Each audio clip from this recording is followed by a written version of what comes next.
You wanted the best. You've got the best podcast. The hottest podcast in the world.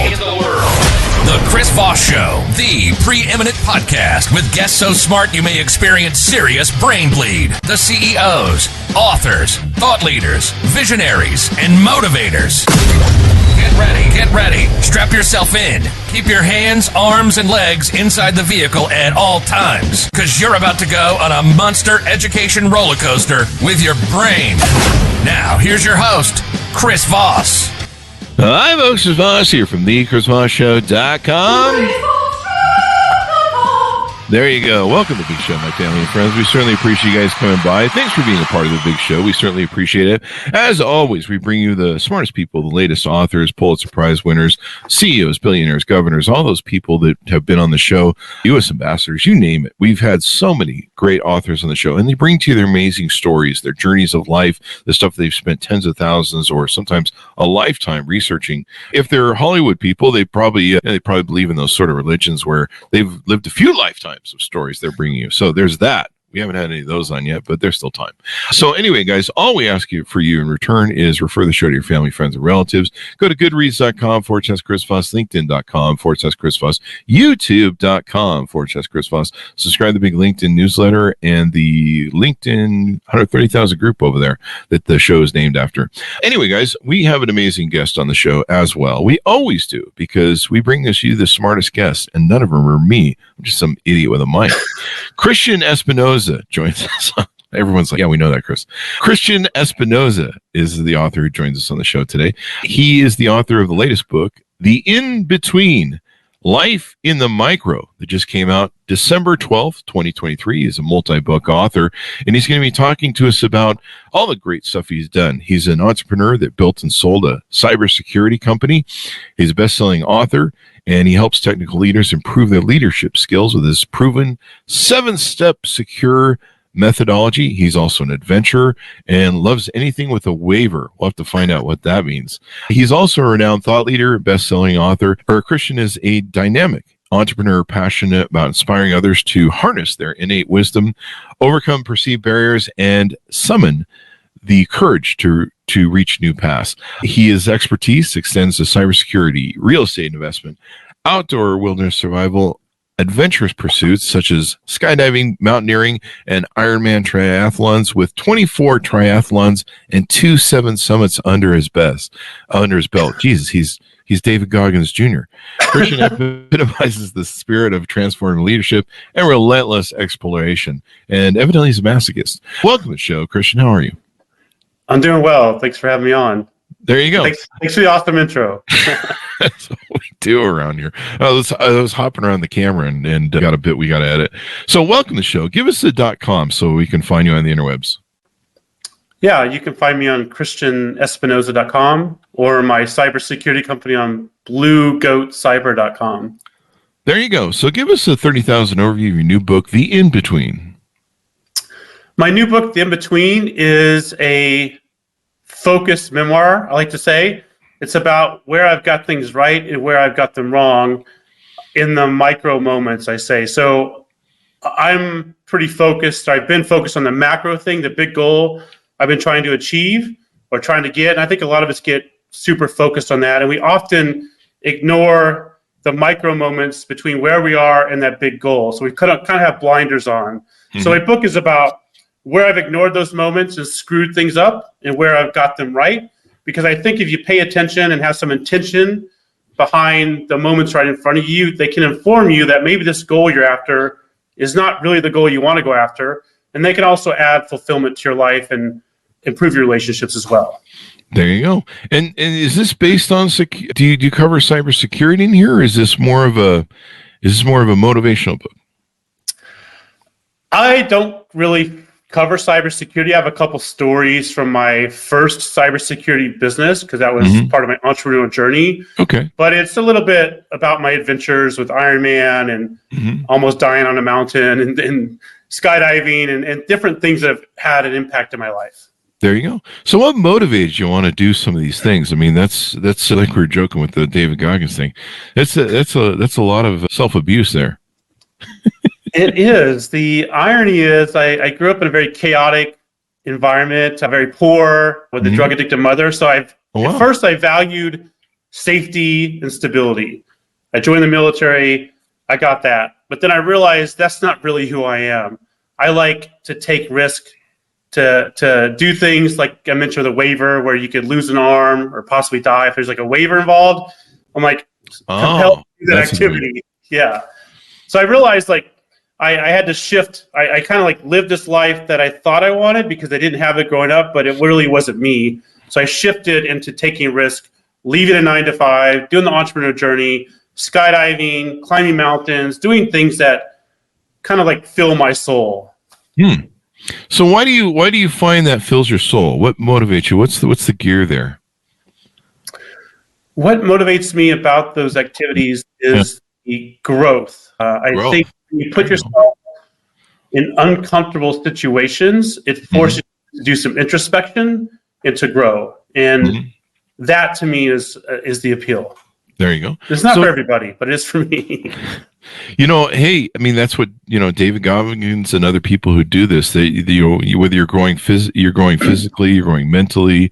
The one thing I learned in going to the gym late in life regularly is it's more than just going and lifting weights. There's a discipline to it. There's a mastery of your mind. It does things for your body and your mind that, you don't really understand when you just go, I'm just going to go to the gym and lift some stupid weights. There's, especially as a man, I think it really appeals to us because we're designed by biology to, have upper body strength and have, muscles and we're designed to be tribal hunters and killers.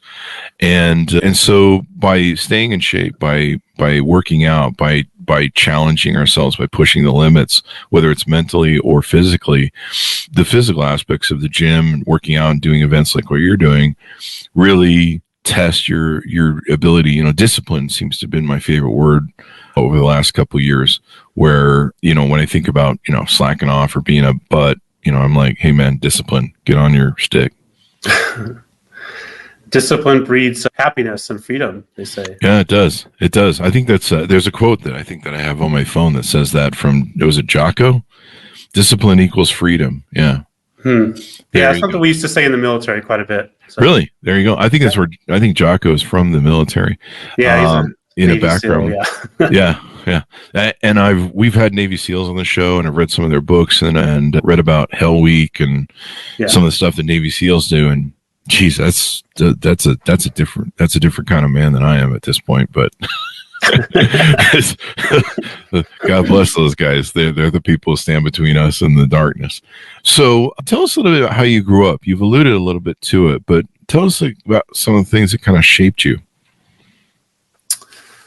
I grew up in California, and I moved from California to Arkansas when I was 12. That'll fucking shape you right there. Yeah, I moved from LA basically to a town of 800 people in Arkansas. Basically deliverance. Yeah, okay. Yeah. And my mother was always addicted to prescription meds and other drugs. So I had a chaotic environment, lots of, kind of low life friends over all the time, parties, wrecked cars, cops coming over. Wow. Poverty, we had to go get government milk and the powdered milk and those big blocks of cheese and food stamps back in the day, where my mom would sell the food stamps, like $100 worth of food stamps for $20 in cash so she could buy drugs and things like that. So it was like a crazy environment. And I think for me, that really made me crave that stability and that safety because I didn't have it growing up. And that compelled me, it drove me to apply to all the military academies. And I went to the Air Force Academy, and that's how I ended up in the military. But it took me a while to sort of unravel that I really don't like that safety and security. I mean, I like it, but I like to take risk. So that for my adult life, I spent a lot of time doing a 9-to-5 job and things I didn't really like because I thought that's what I wanted. So it took me a while to kind of unravel that. You're seeking stability. Right. Yeah. And so you're seeking a form, and so it not really a form, but a format or I don't know, a frame. And so, there's safety in that, but you kind of found that was boring after a while. It's kind of interesting. Maybe you found that there's a way to, kind of be in an environment where there's chaotic or chaos, but you figured out a way to stabilize it. Maybe. I think so. I guess I found it boring because I remember like driving to my 9 to 5 job one day, many days I would drive there on the highway, and I just wanted to bypass the exit to the work facility. I was like, I just want to start my life over because I hate this job. I don't like walking to the building. I don't like anything about it. But I was like, well, I need the stability though. So I had to pivot from that. And my childhood gave me like this me against the world attitude. Like I felt like I couldn't trust anybody. It took me a while to unravel that too, because I feel like you can only get so far in life with a me against the world attitude, because I had to realize that I'm part of the world and I need a team and I need like people to support me and I need the support of the people as well. Mm-hmm. There you go. So when did you start doing the marathons and different things? I started that in, I think, 2003. I have a friend that's super competitive, and he bet me to this triathlon. And I was like, I didn't even know what a triathlon was. I had to Google it. And I didn't know how to swim. I didn't have a bike. But no matter what the guy wanted to do, I always wanted to beat him. So because he talked so much smack. So we did this triathlon as a short triathlon, and I had to learn how to swim. Before I couldn't even swim like one lap of the pool, but I read the book called Total Immersion, learned to swim. I borrowed a bike, and it ended up beating him in that race. And that was the end of his career with triathlon because he was so embarrassed. But I made a lot of mistakes. I wore a cotton shirt, which if you wear a cotton shirt and it's like super humid, this was in St. Louis, the friction causes your nipples to get chafed and start bleeding. So it's super painful. Yeah. So I made a lot of rookie mistakes, but it was fun. There you go. And after that, I just kept doing like longer ones and learning more and challenging myself. You kind of learn about yourself when you do these things, don't you? You learn about not only your limits, some of the mindset, some of the stinking thinking you have in your head. I think, I don't know, this is a question. So, but I think you also, it gives you time to process a lot of stuff because you're in that moment, and you've got to sometimes think about stuff. You have to face yourself, right? You have to face your body. You have to face what maybe you think you thought are your limits, and push them to the next level. Do I have that right? 100%. Like in an Ironman, it typically takes me between 12 and 14 hours. Jesus. So you go through, I mean, literally I'm racing from sun up to sundown, and you go through all of life's emotions, like in that 13 hours. You feel elated for a while.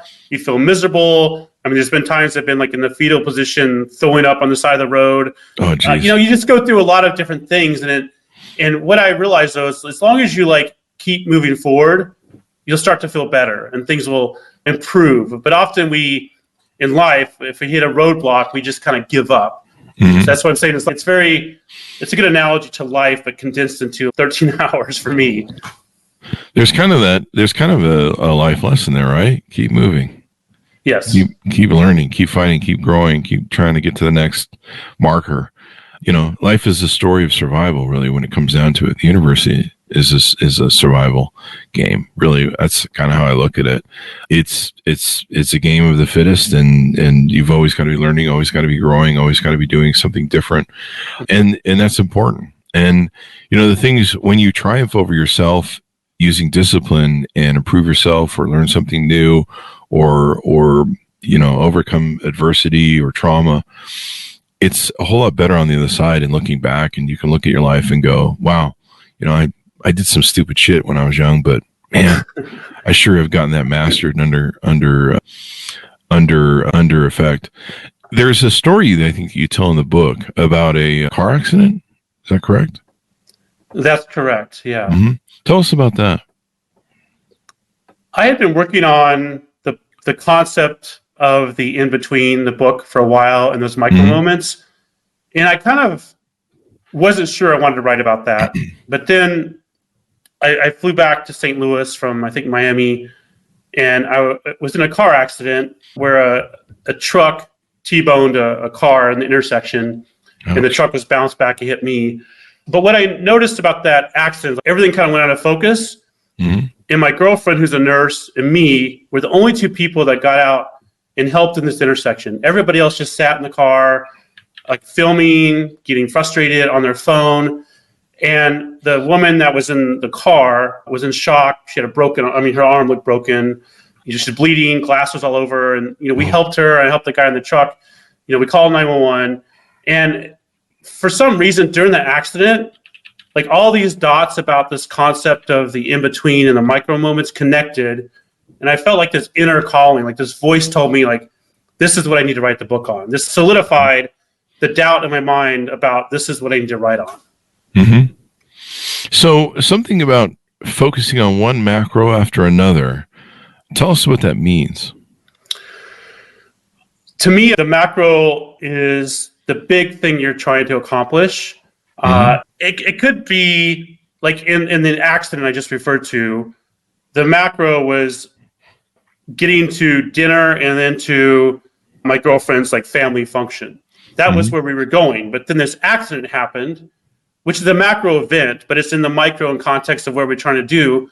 So instead of like finding it frustrating and sitting in the car like everybody else, we thought, we're going to get out and with some intention, help these people and help in this scenario, because I feel like as a fellow human being, if I was in an accident, I would want somebody to help me as well.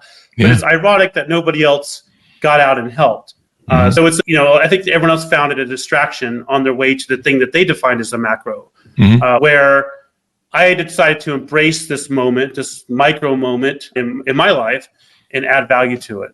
So it's really shifting the perspective of finding some balance between the thing you're trying to do, but then embracing the stuff right in front of you and finding a way to step into it intentionally. There you go. Life is full of interruptions, zigzags. You think you're going towards a goal, and there's interrupts or failures of trying to get to that goal.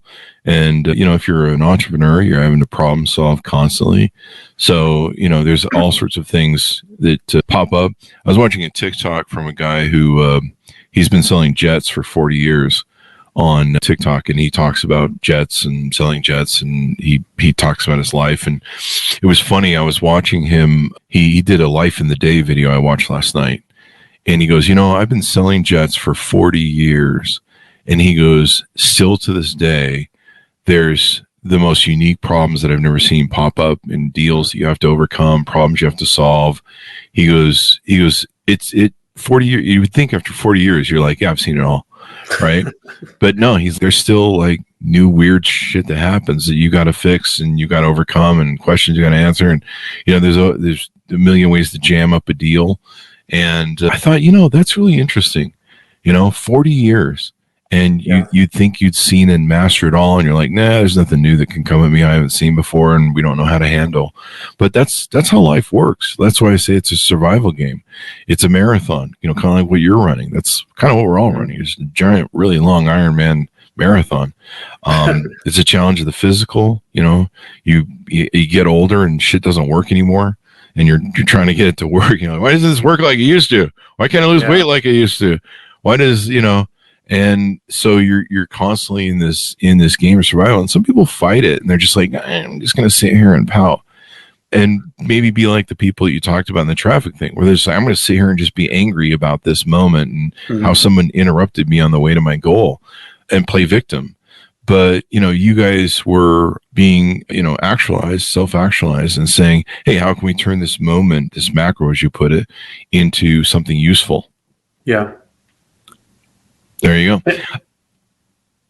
Yeah, and the thing is, like, that moment, if I found it distracting and just sat in the car, it wouldn't have shaped me, and I probably wouldn't have made the connections that I did to write the book. So that's what I'm saying. Like, some of these things that we may think are distracting can inform us on our life choices, because I feel like we know what we need to do internally, but sometimes we filter it out or block it out, and sometimes stepping into a situation can reveal that. There you go. And so the accident was an epiphany moment for you, and led you to a desire to do what with yourself? It crystallized the concepts of the book. It also crystallized that I wanted to be someone that helped other people more so than I have. As I mentioned before, it took me a long time to get over the me against the world attitude. And it's been like this progression where I feel like in the state of my life now, I want to give back and help people that are on the journey, maybe a little bit behind me, make their journey better. And that's what I'm embracing now, versus just focusing on trying to grow a business or just myself or the things that I've done in the past. There you go. And so you've inspired other people to do it. There's a few things you talk about in your books. One is the 7-step secure methodology. Tease us out a little bit about what's inside that. So the 7-step secure methodology is a framework I came up with to help highly rationally intelligent or high IQ individuals develop people skills or emotional intelligence. I think one of the biggest obstacles for a lot of people that are highly rationally intelligent is they don't know where to start on how to develop emotional intelligence. So those 7 steps I came up with my first cybersecurity company, because I realized 99% of my problems in my company were because my staff lacked interpersonal or people skills. It wasn't because my staff lacked technical skills. So what I did in the company that worked is what I wrote about and made those 7 steps. There you go. So can you tease a few out to us? Yeah, the first step is awareness. I think anything starts with awareness, and it's not awareness of the world around us. It's really awareness of ourselves. And one of the things I talk about, I apply a lot of neuro-linguistic programming concepts in the book. One of the things is we are very programmatic. We like to think we're unpredictable, but if we receive a trigger or a stimulus, there's like a program in our brain that automatically runs. And we have to ask ourselves, if this program is running and this is my behavior as a result, is it serving me? And often the answer is no. If it's no, then you have to be aware enough to stop that program from running, given the trigger, and run a new program, which is basically new behavior. And that new program will start off as a weak neural pathway in your brain, but the more you exercise it, just like a muscle, the stronger it will become, and eventually it will become the default behavior. So one of my engineers of my first company, as an example, whenever somebody asked him a question, his default program was to get defensive. And if you get defensive, the conversation typically doesn't go that well. So it was beneficial for him to install a new program. So if somebody asked a question, he would get curious rather than defensive, and then maybe ask some more questions to the person and get what they're not quite understanding. So that's the awareness concept. I'll give a couple other highlights. Communication is another step. I'm a big proponent that the meaning of communication is the response you get. So that shifts the ownership back on you to alter how you communicate. If the person you're communicating with doesn't understand you, you're not getting the budget, you're not getting a raise, you're not making the sale, it shifts the ownership back to you. Another concept is monotasking, which is one people get kind of fired up about. So monotasking is concentrated focus on one thing at a time. It's the antithesis of multitasking, which I think we've been brainwashed to do. Monotasking makes you way more productive. Multitasking makes you busy but not productive. Monotasking makes you productive because you concentrate your effort on one thing at a time. And then it also helps with communication and relationships, because if you're monotasking when you're with somebody, you're present. You're not thinking about something else. You're not checking your phone. You're present, and that person you're with feels valued because you're not distracted while you're talking or having dinner with them. Because you probably witnessed before, people at dinner, I've seen this just the other day, there's a couple at dinner, both of them on their cell phones. I'm like, why did they even go to dinner? They're not even talking with each other. It's so bizarre to me. That is not. I've seen whole families do that, where the whole family is looking at their phone. You're just like, that's insane. I have a phones on the desk rule, on the table rule. So that's my rule when I go out and talk to people. Otherwise, I'm like, why the fuck am I here? You can sit home with your phone. Yeah, yes. Everybody should have that rule. I try and I try and be a good example to that rule too, where I don't pick up my phone. About the only time I might pick up my phone is maybe if they go to the bathroom. But normally, I've got my watch where I can, if there's anything really important, I get. But usually, I love this concept. What is it? It's called mono what? Monotasking. Monotasking. I love this concept, man. I need to focus this more. I need to put like a big tag on my computer that says "do monotasking."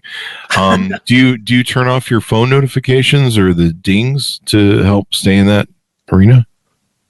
100%. So what I do with monotasking is like on my calendar, I'll set up a block of time for an hour. Okay. And during that block of time, the only thing I do, let's say I'm writing a new chapter for my book, that's all I do. I don't check email. I don't answer my phone. I don't do anything else. That's it. Because all those distractions cause you to have to switch context between one task to another task, and it causes you to be inefficient, and it causes you to make mistakes. Definitely. It's I have a problem with multitasking. I thought I had my ADHD mastered, but it seems like the more busier I've gotten, the more busier I am, the more multitasking distraction I need. I don't know. And so I love this monotasking concept. They should make this a thing because we need it so much. We have so many distractions in this world. Like I say, when I go out to eat with people or dates, I'm like, we all put our phones down. If I'm on a date with somebody who can't put their stupid phone down to talk to you, I'm just like, you're trying out for a shot at the title. If you can't, imagine going to a job interview and like looking at your phone all the time. You're like, hang on one second, I gotta check this message. Oh, a TikTok. Oh, there's a cool TikTok video. Imagine doing that in a job interview. It's the same thing on a date. Give me a break. Yeah. Is this person this dumb? Do I really want to spend the rest of my life with them? But yeah, it's that, or if they're so addicted and need for attention and validation from men on their Instagram. There's that, which we see a lot of nowadays, a lot of addiction to validation. But it's really important when I go out to eat with my friends and stuff. I put our phones down and kind of have a phones down rule. Everyone, put your phone down. Let's talk and be present. And being present is like really important nowadays. I've struggled with that for the last few years, and when I finally understand it, after Eckhart Tolle turned me on to it. Being present and trying to be present with when I'm with family and friends, but also they have to be interesting as well. Because if you bore me, I might go to my phone or that's say anything. Challenge. Yeah, there's only so much, and I usually am the entertainer and the driver or everything. But so I try, but every now and then people will bore the shit out of me. But that's their problem. So there you go. Any other tips you want to tease out? One of the things I talk about in the book is acknowledgement and appreciation. That's something that as a leader, I realized I wasn't good at, because I went to the Ironman World Championship in 2005. This is a story that sticks in my mind. And I remember standing under the finish line. I wasn't racing. I just was watching, telling myself one day I'll do that race. 10 years later, 2015, I did the race. I finished it. I ran across the finish line.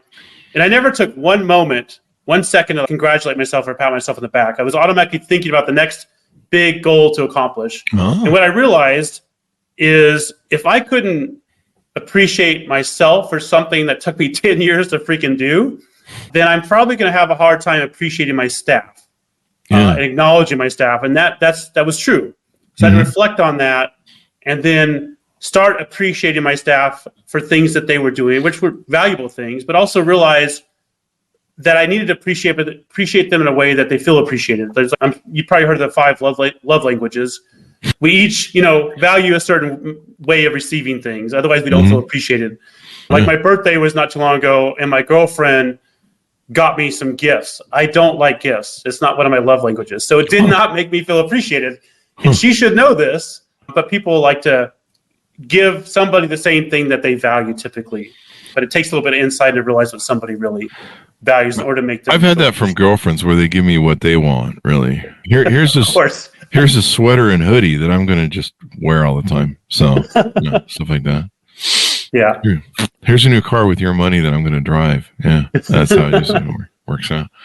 Yeah, it doesn't make you feel appreciated, does it? It does kind of bug me because I'm like, wait, I don't understand how married guys deal with it, but that's not my problem.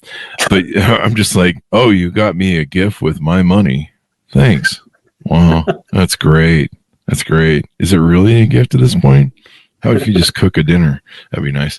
So give us your final pitch out on the show for people to pick up your books. Tell us, too, about your coaching. You have some coaching programs on your website as well, and some methodology course, evidently the secure methodology course. Tell us about some of the offerings you have and how people can onboard with you there. Yeah, on my website, christianespinosa.com, I've got the secure methodology course, which is the course I spent a lot of time developing. It goes over those 7 steps to help improve your emotional intelligence and people skills. So the steps I talked about with awareness and ending with Kaizen, it goes through all those steps and has some exercises in there as well. And I've got my 2 books out. The In Between just came out last week, as we mentioned. I'm trying to get sales with that, and I will have the audio book coming out in January. I had Kaleo Griffith record that. He recorded my first book. And my coaching I've kind of suspended. I'm looking more into giving keynote speeches next year. So if somebody wants a talk on leadership or the in-between concepts or my secure methodology, you can find me on my website and connect with me there. There you go. Well, it's been fun having you on the show, Christian. Thank you very much for coming on. Yeah, thank you for having me. I appreciate it. There you go. Folks, order the book wherever fine books are sold. The In Between, Life in the Micro, came out December 12th, 2023 by Christian Espinosa. Thanks so much for tuning in. Go to goodreads.com/Chris Voss or else. No, I'm just kidding. There's lots of great stuff on Goodreads. Goodreads is so great for authors and books. You can probably see most of the authors too. The blog feeds into there and the podcast feeds in there. So if you want to see like a lot of the great authors on the show, you could do that as well. Chris Voss on LinkedIn.com and the big LinkedIn newsletter and the 130,000 LinkedIn group over there. All the other places we're on the internet. Thanks for tuning in. Be good to each other. Stay safe. And we'll see you guys next time.